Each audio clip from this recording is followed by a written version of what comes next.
In this video, I will be showing you how to add a video section in the template of a customized template of a Shopify. For that, the process is very simple and easy.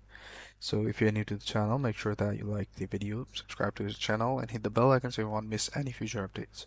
So what you have to do is simply go to the admin panel of the Shopify, and then what you have to do is to scroll down and you will see the online store option right over here. So simply go ahead and click on the online store option. And in the online store option, what you have to do is to go to the themes option. So simply click on the themes and you will be redirected to this page. So here, what you have to do is to go to the customization tab.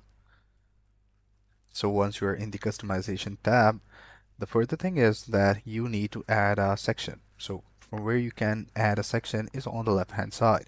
So in here, you will see that there is a option to add a section in the template.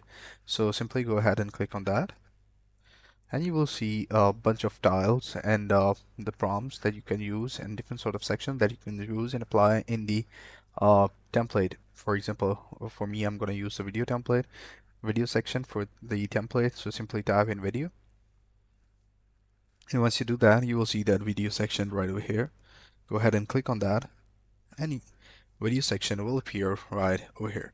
So here you guys can see that I can embed video in it by simply providing the link right over here. Insert the link, and the video will play over here. So this is pretty much it. This is how you can do it. I hope you find this video helpful. That was pretty easy